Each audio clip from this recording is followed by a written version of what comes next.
Hello, my name is Duncan Alderdice, and the reason I'm making these videos is to document the journey I take as I become who I am. Today, we're going to start off something different because something rare happened. That 1 in 769 event. So here's a Galton board. If you don't know what a Galton board is, it essentially is a demonstration of how the Gaussian standard curve kind of develops. All these balls would start up in here, and the top ball, and probabilistically speaking, in theory, it always creates this shape.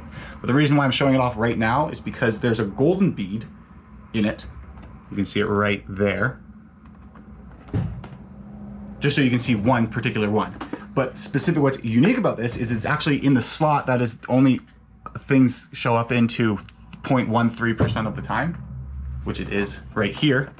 And 13 divided by 10,000, like 13 is a prime number, so you can't reduce it any further than that. But if you do, if you accept non-integer numbers, then it's 1 in 769, essentially. Really cool. I mean, I think it's cool. I've been trying to do this for now a year and a bit. And by trying it, I've just been flipping it over and then flipping it back down, watching it, seeing what happened.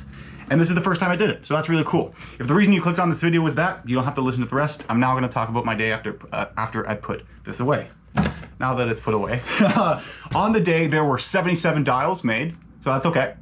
Not many phone conversations. I think like 3 connections in total. And no book demos, unfortunately.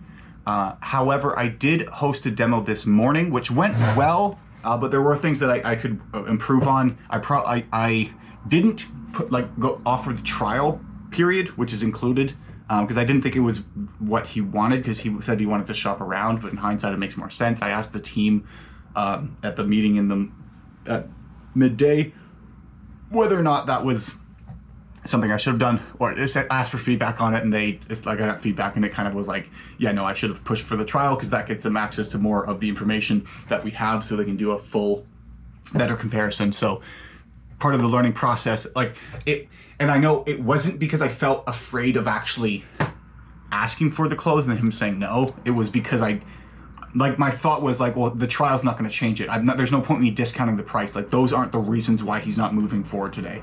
But because he hasn't seen what other people have. But we live and we learn. What is nice though is because then after that meeting, one of the I think the head of revenue sent me a message being like, hey, do you got a quick minute to meet?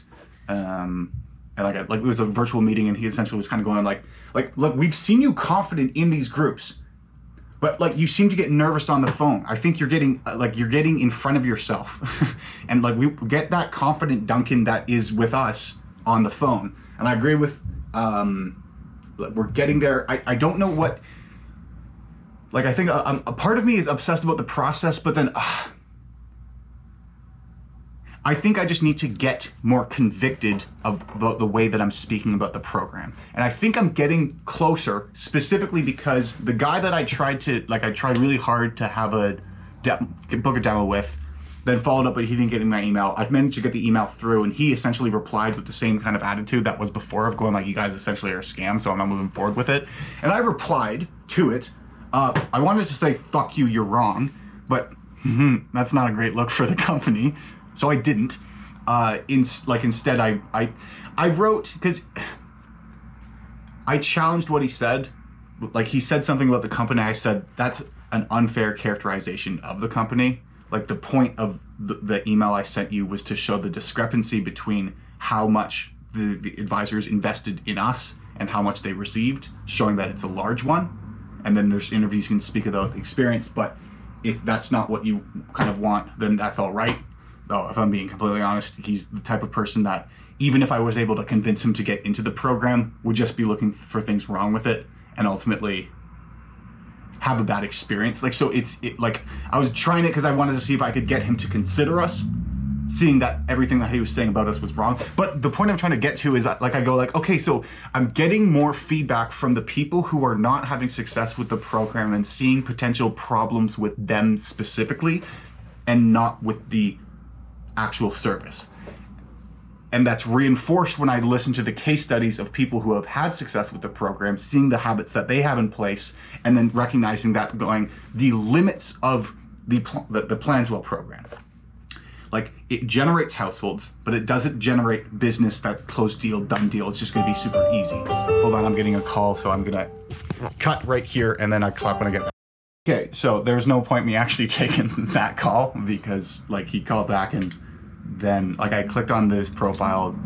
I had spoken with him before for 17 seconds, but when I said hello, it's Duncan, then there was like no answer. I said hello again, and the guy, like, he didn't speak English, so I don't even know if he meant to call me back or if it was an accident, but all right. At least I took it. So 78 dials on the day.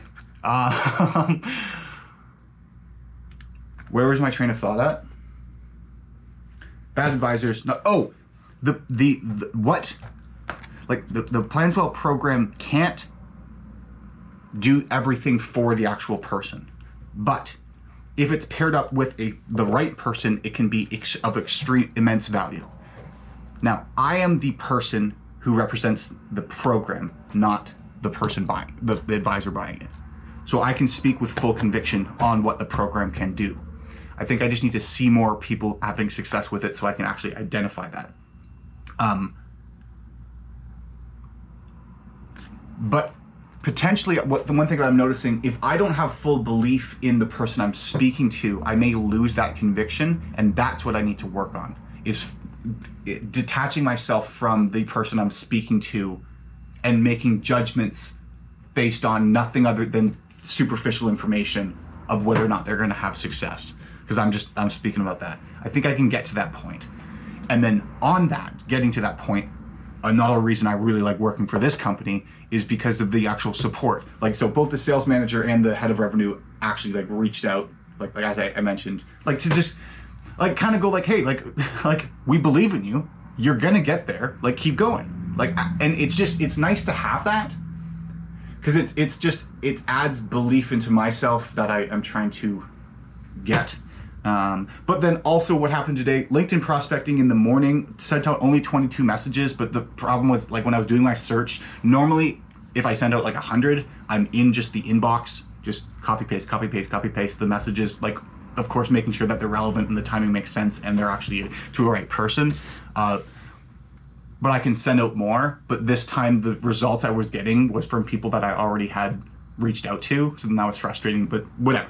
We figured out a way to get through that. But I did get a reply from someone who I had spoken to yesterday on LinkedIn asking more questions, spent like a decent chunk of time like giving information to their question, like answered with a good sort of thing, and then asked for the call, so hopefully that turns into something. But as well, the 5 o'clock demo I had yesterday, that went well. He had a conversation with one of our competitors, who I won't mention because there's no point mentioning the competitor. They had a meeting with them today, and I can tell that that's the case because he sent me a bunch of emails with more questions. And there were questions that were related that sounded similar to the other competitors' offer. Now, what I'm glad is that we have a follow-up scheduled for tomorrow at 1 o'clock. And I actually watched a clip of one of the advisors who has been part of Planswell's program, who tried out that specific competitor, and that's had a bad experience with that specific competitor for reasons that mainly the households generated are sent to multiple advisors rather than just being exclusive to one. So then you're competing with other people, not only just to get in front of the person.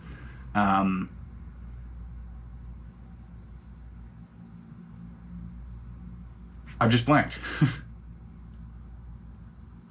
But so what he brought up was going like, well, so sometimes I'll reach out to people like and haven't been able to get in touch with them in 6 months. But when I do, they're like, do you remember filling out the Planswell plan? They say no. And then he's like, oh yeah, that's fine. I'll send it to you. And then he sends them what they filled out 6 months prior, and then they can have that conversation. So that's good. But the only reason he can get to that point is because he's the only person who has been given the contact information and financial details that they filled out in that questionnaire. He's the only person that has received that rather than 4 other people. And so why that helps me be a bit more convicted is because I go, okay, so that guy, he knows how to work it and take advantage of the program. If you're assuming that everyone's going to pick up the first time that you call, and just be ready to work with you, that is unrealistic, and you will be disappointed with this program because we can't guarantee that. But what we can do is that they have filled out the 40 questions, and you have the exclusive rights to them. Right? Sounds like a big term, but like you have exclusivity. So if you are willing and a capable person who is willing to work these households so that you can find the people who need help and would like guidance when it comes to retirement planning, you can connect with them. So then they're like, no, like understanding that is going like, okay, so the variable leading to the success or failure of a person with the Planswell platform isn't the quality of the Planswell leads. That is fixed. It is what the person actually does with it. So then, okay, so I think I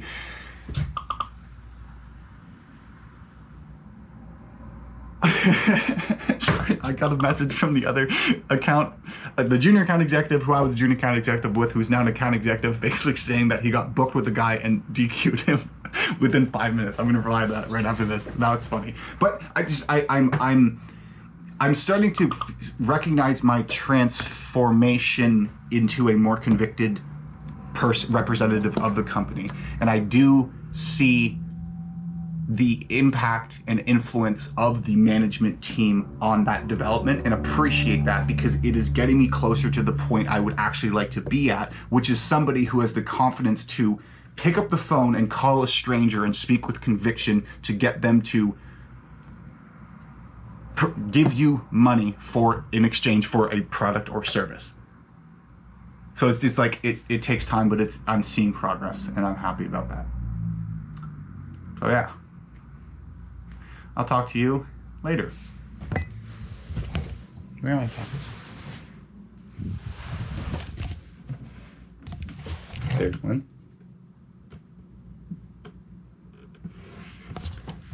A second one's probably up higher. However the sound. Oh, no. Where is she? She's not. Okay, let's see if I can get the timing right. So it'll be my face to this time. Start. Continue. Okay, I'm hoping that is.